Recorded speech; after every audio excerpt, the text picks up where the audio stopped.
আপুনি যদি এটা চৰকাৰী ঘৰ লাভ কৰা নাই তেন্তে এই ভিডিওটো আপোনাৰ বাবে খুবেই মূল্যৱান হয়। আপুনি ভিডিওটো অলপ স্কিপ নকৰি সম্পূৰ্ণকৈ চাই থাকিব, তেতিয়াহে কথাখিনি আপুনি জানিব পাৰিব।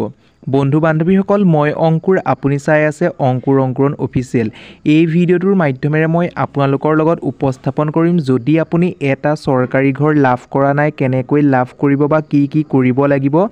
আজিৰ ভিতৰতে আপুনি জিঅ'টেক সম্পূৰ্ণ কৰিব লাগিব। যদি আপুনি জিঅ'টেক সম্পূৰ্ণ নকৰে তেন্তে আগন্তুক দিনত আপুনি আপোনাৰ মূল্যৱান ঘৰটো অৰ্থাৎ যি প্ৰধানমন্ত্ৰীৰ আৱাস যোজনা আপুনি লাভ কৰিবলৈ সক্ষম নহ'ব। আপুনি কেনেদৰে জিঅ'টেক কৰিব, কি কি ডকুমেণ্টৰ প্ৰয়োজন হ'ব, সকলোখিনি তথ্য এই ভিডিওটোৰ মাধ্যমেৰে উপস্থাপন কৰিম। ভিডিওটো আৰম্ভ কৰাৰ আগতে আপোনালোকক সৰু এটা ৰিকুৱেষ্ট কৰোঁ, যদি আপুনি আমাৰ ইউটিউব চেনেলটোত পোনপ্ৰথমবাৰৰ বাবে ভিজিট কৰিছে তেন্তে প্লিজ আমাৰ ইউটিউব চেনেলটো ছাবস্ক্ৰাইব কৰি কাষতে থকা বেল বটনটো প্ৰেছ কৰি অল অপশ্যনটো ক্লিক কৰিবলৈ নাপাহৰিব। তেতিয়াহে আগন্তুক আহিবলগীয়া প্ৰত্যেকখিনি ভিডিঅ' আপুনি পোনপ্ৰথমে লাভ কৰিব।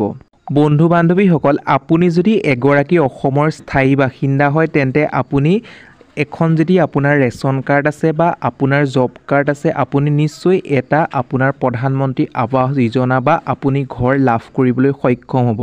কিন্তু কেনেকৈ বৰ্তমান সময়ত আপুনি লাভ কৰিব? আপোনালোকে নিশ্চয় গম পায় যে বৰ্তমান সময়ত প্ৰত্যেক জিলাতে বা প্ৰত্যেকটো পঞ্চায়তে আপোনালোকৰ পঞ্চায়তে বা আপোনালোকৰ গাঁৱলৈ জিঅ'টেক কৰা ব্যক্তি আহিছে। তেওঁলোক গৈছে কি কাৰণে? যিসকল ব্যক্তিৰ লিষ্টত নাম আহিছে বা জীৱিকা সখীসকলে তেওঁলোকৰ জিঅ'টেক কৰিছিলে, সেই লিষ্টটো লৈ গৈ পেলাই আপোনালোকক আকৌ পুনৰ জিঅ'টেক কৰিছে বা ৰেজিষ্ট্ৰেশ্যন কৰিছে। হয়তো কিছুমান যোগ্য ব্যক্তিও সেই লিষ্টত নাই, অৰ্থাৎ যি লিষ্টত নাই সেই লিষ্টত নথকা ব্যক্তিসকলে কি কৰিব?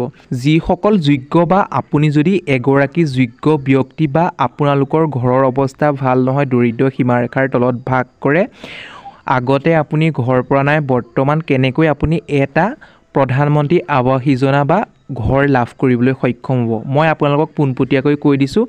যিসকলে জিঅ'টেক কৰিবলৈ আহে, আপোনাৰ যদি লিষ্টত ঘৰ নাই, আপুনি যদি যোগ্য ব্যক্তি, তেওঁলোকক ক'ব যে আমি ঘৰ পোৱাৰ যোগ্য, আপোনালোকে জিঅ'টেকটো কৰি থৈ যাওক। নিশ্চয় তেওঁলোকে লিষ্টত নাম নাথাকিলেও আপোনালোকৰ জিঅ'টেকটো কৰি দিব, অথবা লগত যিহেতু মেম্বাৰ যিহেতু যায়েই, আপোনালোকৰ যিগৰাকী মেম্বাৰ বা যিগৰাকী ছেক্ৰেটেৰী তেওঁলোককো ক'ব, তেওঁলোকে নিশ্চয় জিঅ'টেকটো কৰি থৈ যাব। বৰ্তমান সময়ত জিলাৰ ফালৰ পৰা বা অসমৰ যি জিলাই প্ৰত্যেক জিলাতে যোগ্য ব্যক্তিসকলক লিষ্টত থকাই হওক বা নথকাই হওক জিঅ'টেক কৰিবৰ বাবে বাধ্যতামূলক হিচাপে দিয়া হৈছে। মই আপোনালোকক ইনফৰমেশ্যনটো জনালোঁ। আপোনালোকৰ মাত্ৰ প্ৰয়োজন হ'ব জব কাৰ্ডটো আৰু আপোনালোকৰ আধাৰ কাৰ্ডটো, অৰ্থাৎ যাৰ নামত আপুনি আবেদন কৰিব বিচাৰে, যাৰ নামত আপুনি জিঅ'টেকটো কৰিব বিচাৰে, তেওঁলোকৰ নামতে আপোনালোকে পাবৰ বাবে সক্ষম হ'ব বা তেওঁলোকৰ নামতেই জিঅ'টেকটো কৰি দিব। অৰ্থাৎ বিশেষকৈ বৰ্তমান সময়ত যিসকল মহিলা আছে, মহিলাসকলকহে প্ৰথম প্ৰিফাৰেঞ্চ দিয়া হৈছে জিঅ'টেকৰ ক্ষেত্ৰত।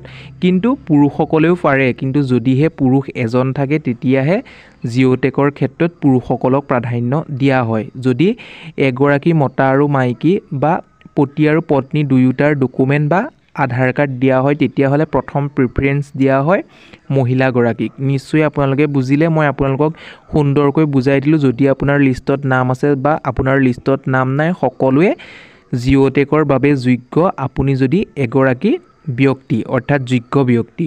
নিশ্চয় আপুনি বুজি পালে। এই ভিডিঅ'টোৰ সৰু ইনফৰমেশ্যন দিবৰ বাবে যত্ন কৰিলোঁ। যদি ভিডিঅ'টোৰ জৰিয়তে উপকৃত হ'ল, ভিডিঅ'টো চাই ভাল পালে তেন্তে এটা লাইক কৰি দিব, আৰু আজিলৈকেও যদি আমাৰ ইউটিউব চেনেলটো ছাবস্ক্ৰাইব কৰা নাই, ছাবস্ক্ৰাইব কৰি ৰাখিব। মই আকৌ পুনৰ নতুন ভিডিঅ' লৈ আহিম, আৰু কি অসুবিধা হৈ আছে কমেণ্টৰ জৰিয়তে কমেণ্ট কৰিবলৈ নাপাহৰিব, মই আপোনালোকক সহায় কৰিবলৈ যত্ন কৰিম। আজিলৈ ভিডিঅ'টো ইমানেই, আকৌ পুনৰ নতুন এটা ভিডিঅ'ত লগ পোৱাৰ আশাৰে ধন্যবাদ।